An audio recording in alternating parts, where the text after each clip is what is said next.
Hi, Riley. Lovely to meet you. Hi, nice to meet you too. Now, you're at Hidden Vale, but you tell me a little bit about your background because you've come to Hidden Vale from Singapore. Yes, I have. So I actually started my bachelor degree with UQ, and then now I'm doing my honors with USQ. And my project is essentially working with captive bettongs at Hidden Vale. So these are the captive bettongs there. You've certainly picked some very cute marsupials to spend time with, but I understand reptiles were actually your first love, or still your love. Yes, they are and have been since, well, ever since I could remember as a kid growing up. I've just got fascinated by them. But after coming to Australia and actually studying marsupials and learning how, fun fact actually, marsupials are really similar based on evolution to reptiles. So that's one thing I learned, and I was really, really fascinated by that as well. In So what way? Because they certainly look a lot cuter than some reptiles we've seen. yeah, so interestingly, you know how mammals usually have a urinary function and then another the anus as well. So it's usually two different organs for two different functions. But with marsupials and reptiles, generally they only have one. Like um, biologically and anatomically, they only have one, which is called the cloaca. So they both excrete feces and urine or urea from the same hole, essentially. So that's actually really fascinating because yeah, marsupials actually only have a cloaca. Wow, that's amazing. I did not know that.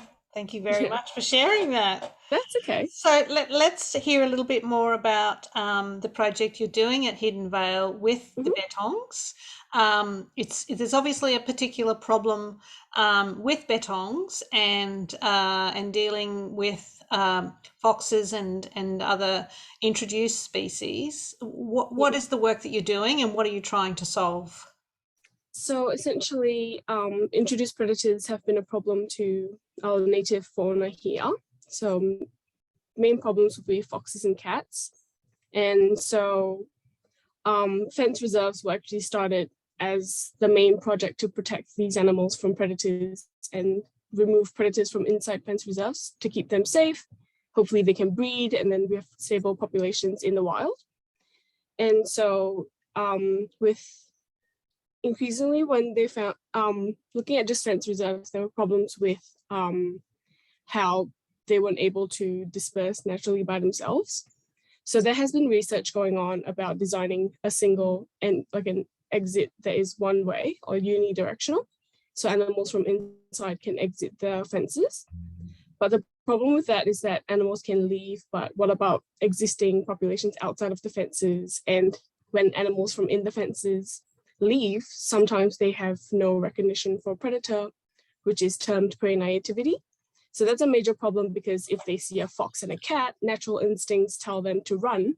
But if you haven't seen a fox or cat in your life, you wouldn't realize it's dangerous. You might just sit still. You might use the wrong behaviors to try and get away.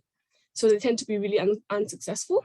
And so that's what my research is about. It's designing two-way gateways, so bidirectional gateways such that animals from in the fence reserves are also able to leave, but populations from outside of reserves can learn to enter these safe little areas. And yeah, Is it possible, firstly, let alone the design of the gate, which we might talk about in a moment, to actually get the bettongs to know where the gate is for a start?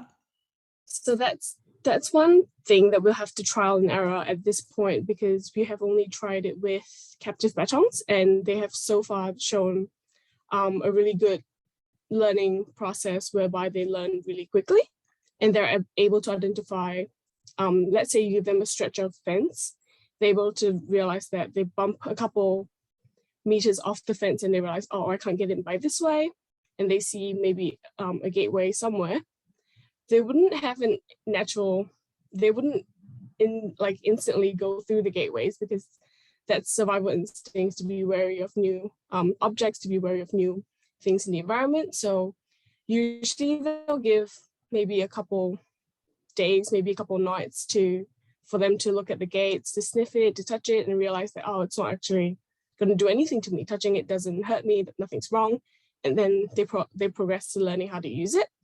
So the idea would be that hopefully within the fenced area or the safe havens, it would be environments that are more habitable. So let's say if it's within an area that has a severe fire that occurred, then maybe within the fence area, there'll be more lush greenery, there'll be more hides, there'll be more idealistic habitats for them to live in. So they'll be more inclined to try to get in to those little habitats out there.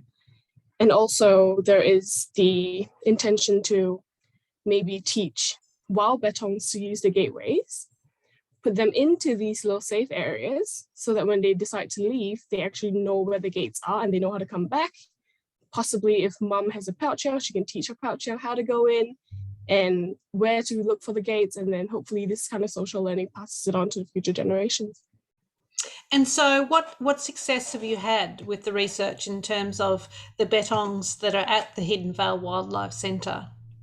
So what we've observed so far is, number one, that they learn actually really quickly.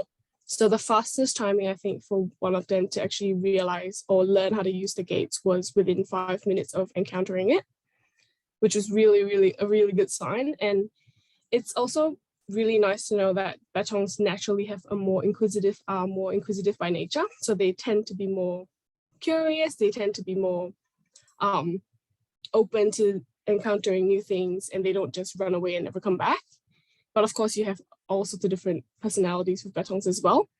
So far, we have tested 3 different designs. So one of them is the smallest possible gateway, which would ideally allow the critical weight range mammals to get through. So maybe animals weighing between 35 grams to 5.5 kilograms will possibly fit through that, but hopefully it excludes foxes and cats that are much bigger than them.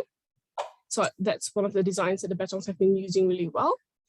And secondly, we have the microchip automated doors, which have been tested on a number of other native species with really good successes. And the bettongs learn to use them really quickly as well. And the last design we have is a predator deterrent gateway, where we have a motion sensor light that detects the predator's movements or the bettong's movements, and it flashes on. So that's to stimulate having a person in the area, and hopefully it scares predators off.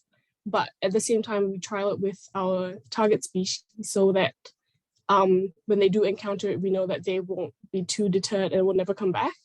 So it's to learn to get used to the deterrent, or whether the deterrent actually scares our native more than our target species, then that is going to be a problem. So is the general principle that this research falls under around that sense of not locking up a species or a particular animal, but allowing them to be protected in the sense that there's a safe environment, but that they can move in and out of that environment as they need to? Yes, so exactly that. So it's providing them with the kind of resources that they need because of like other problems such as land clearing, which is what cats actually prefer, a wide landscape with not too many hides, a flat surface, which is overgrazed. Those are the preferred hunting kind of grounds, which is very, it's not an ideal environment for our bettongs or any of our native species. They need their places to hide. So the idea is to provide a safe place where they can move freely, prevent overpopulation, but they're still wary and they know of the existence of predators around them. You've spent time in Singapore at Singapore Zoo, where you've obviously been very hands-on.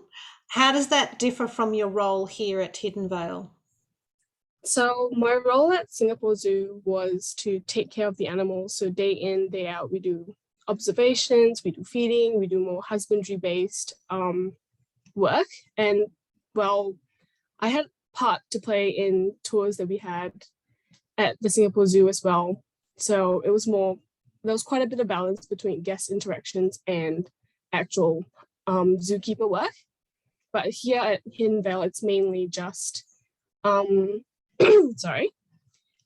mainly just the observation of the animals and actually putting it into research. It's recording the data that I've learned, it's looking up scientific papers that I've learned and seeing the relationships between what I've observed and things that have been studied before, and to identify maybe gaps in the literature, like what has not been done, can we try to do that? So it's more of the conservation side that I can put into while I'm at Hidden Vale, whereas whilst working at the zoo is more guest interactions and maybe a bit of education of teaching the public about the animals I worked with.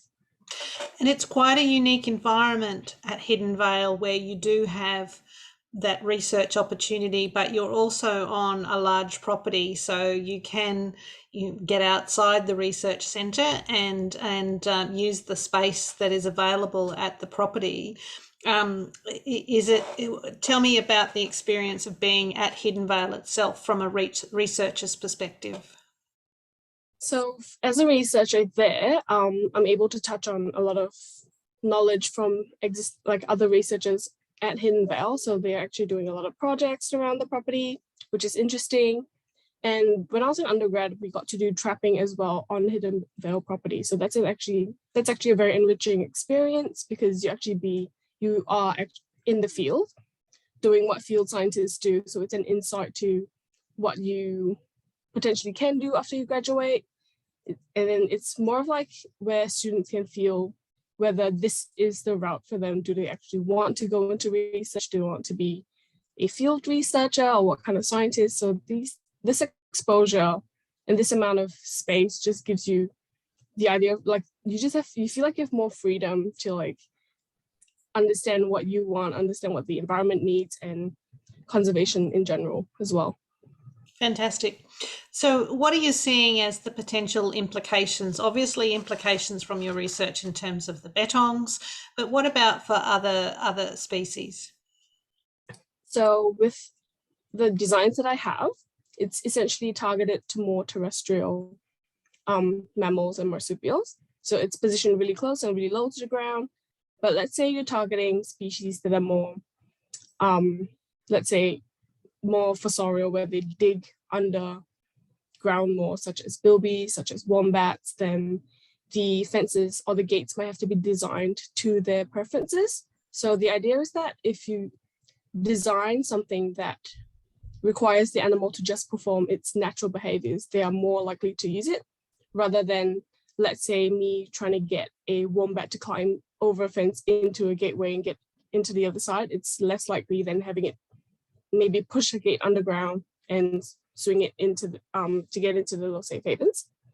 So that's one of the implications. And there are quite a few marsupial species that have similar locomotion functions as the bettongs. So that's very encouraging, because the sizes that fits the bettongs, which are generally mid-range size, would likely fit most of the other species as well.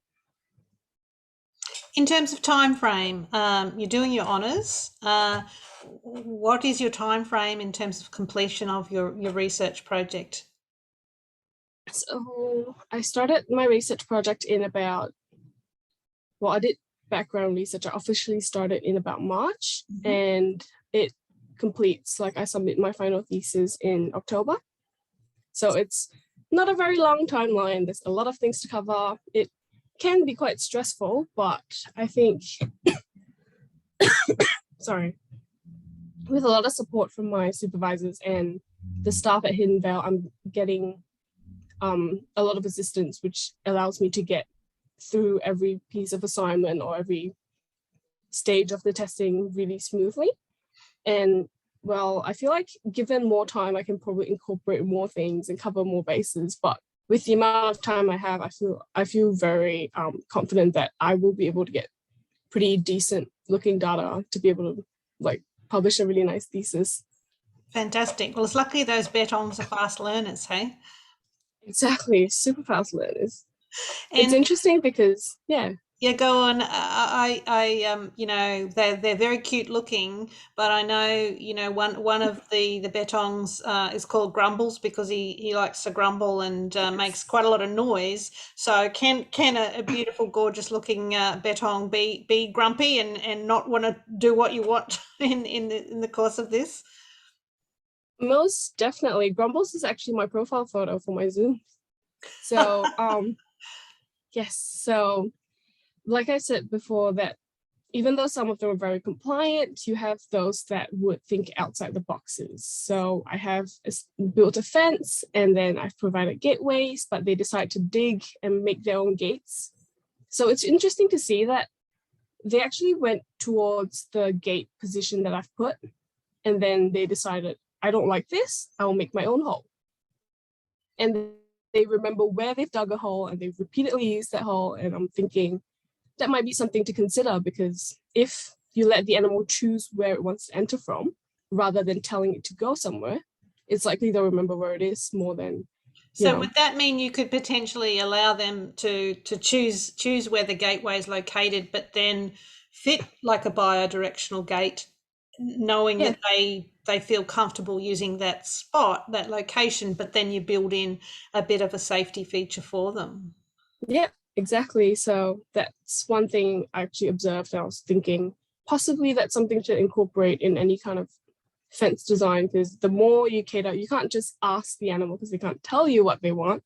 So observing their behavior is our only way to actually pin, maybe this is something they would prefer, or this is something they really, really just don't like. Fantastic. I'm sure that many people will be looking forward to reading your thesis once you're able to complete the project, and I'm sure it will have a very interesting impact not only on the bettongs at the Hidden Vale Wildlife Centre, but more generally in terms of how we look after and conserve our native species. Yeah, that is the ultimate goal, because I have been in love with wildlife, with animals all my life, but being able to be part of conservation projects to actually make a difference would really be the life goal for me, to make a difference for any particular species in terms of conservation. That would be really, really great. Thank you so much for your time, Rylie, and all the best. Thank you, Cheryl.